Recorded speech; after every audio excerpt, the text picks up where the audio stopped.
Assalomu alaykum vatandoshlarim. Men Andijon shahridan Mamadaliyev Mansurjon. O'zbekiston Respublikasi Prezidenti Muhtaram Mirziyoyev Shavkat Miromonovich. Tavallud ayyomingiz qutlug' bo'lsin. Oilangiz, farzandlaringiz baxtiga doimo sog' salomat bo'ling. Umringiz uzoq bo'lsin.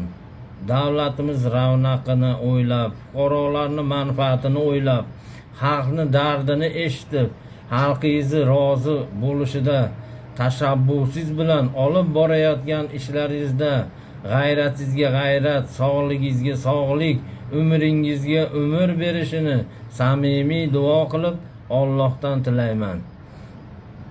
Administratsiya rahbari hurmatli Saida Shavkatovna, otangizni tavallud kunlari muborak bo'lsin. Prezidentimiz yonida qanot bo'lib tashabbusli ishlarini bajarishingizda Alloh madadkor bo'lsin.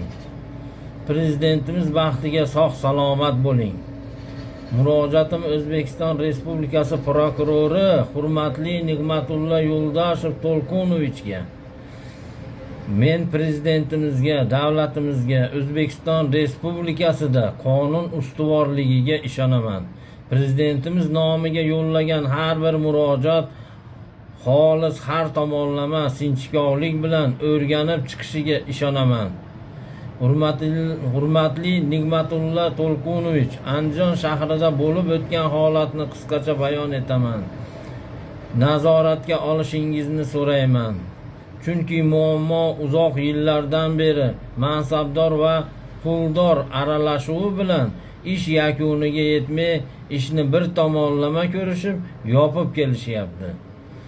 Kreditni qoldig'ini qopladim. Bank kredit qoldig'ini mulk garovdan yechilganini, ijroni to'xtatish haqidagi xatini ijrochi Ruslan Abduvaliyev telegramiga bank yuristi Xushnudbek tashlab bergan. Ijrochi xatni olganini, ishga kelmaganini sheriklariga aytib, auksion savdoni to'xtatishini aytgan. Sheriklari auksion savdoni to'xtatmagan. Ijrochini vakolatiga kiradimi? Sheriklariga aytib, auksion savdoni to'xtatish vakolatiga kirmaydi. Garovdan yechilgan mulk auksionda sotildi. Garovdan yechilgan mulk auksionda sotilishi mumkinmi? Yo'q, albatta. Mulkni puli MIP hisob raqamiga tushdi. Pulni bank olmadi. Pul MIP hisob raqamida 1 yil osilib yotdi.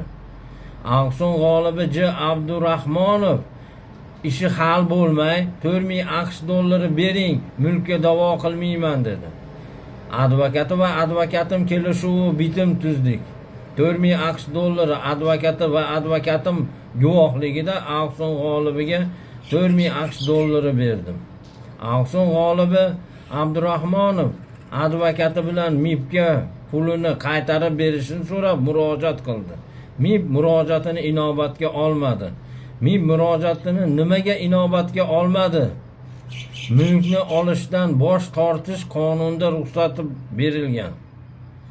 Andijon viloyati prokurori Murodullo Tagayevich meni prokuraturaga chaqirib, MIP hisob raqamida 1 yildan beri saqlanib turgan pulni MCHIS hisob raqamiga o'tkazib, mulkingizni auksion g'olibi nomiga o'tkazamiz.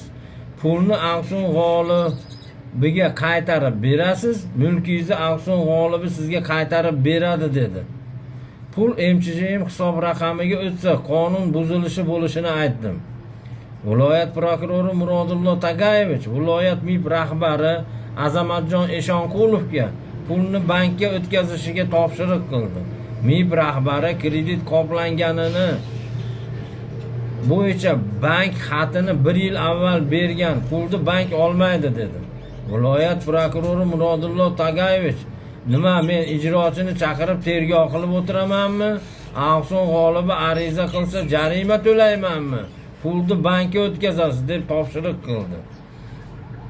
Prokuror topshirig'i asosida MIP rahbari bank rahbarini, yuristini MIPga chaqirib, bankdan xat yozdirib olib, pulni bank hisob raqamiga o'tkazib, mulkni auksion g'olibi nomiga o'tkazib berdi.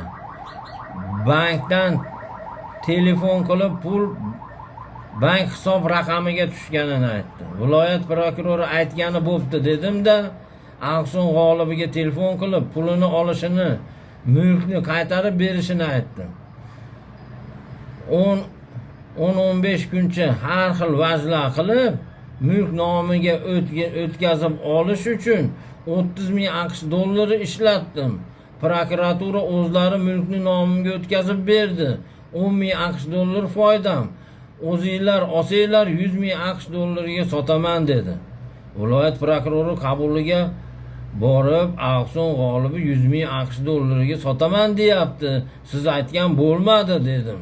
Viloyat prokurori so'ragan pulini berib, mulkingizni qaytarib oling. Bo'lmasa mulkingizni qaytarib ola olmaysiz dedi.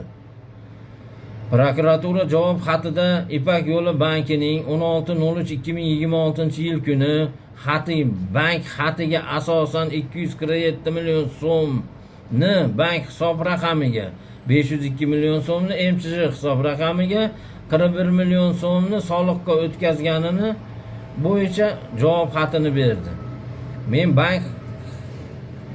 Men bankka borib, MIBga borib, bankka bergan xatini so'rasam berishmadi.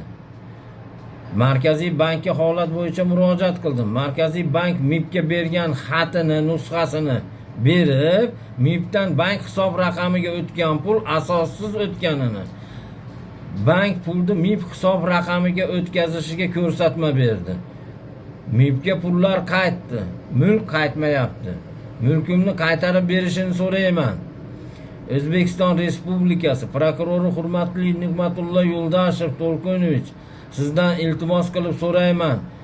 Viloyatlarda ko'rishidan noroziman. Andijon viloyati prokurori Murodullo Takayevich mulkingizni qaytarib ola olmaysiz degan. Aytgani bo'lishi uchun viloyatlar prokurorlariga chiqadi deb bilaman. Viloyatlarda ko'rishidan noroziman. Respublika miqyosida tergov departamentida shaxsan o'zingizni nazoratingizda o'rganib berishini so'rayman. Iltimos. Bu uzoq yillardan beri sarson sargardon qilardi Andijon viloyati prokurori. Andijon viloyat prokuraturasini nazorat qilib tekshiruv o'tkazishingizni so'rayman.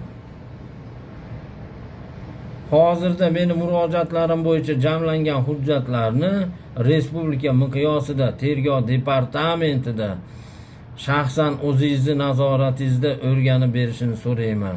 E'tiboringlar uchun rahmat, sog' salomat bo'linglar. Murojaatlarim natijasi bo'yicha davlatimiz rahbarlaridan minnatdor bo'lib, ijtimoiy tarmoqqa chiqib gapirishimga Alloh nasib aylasin. Rahmat, sog' bo'linglar.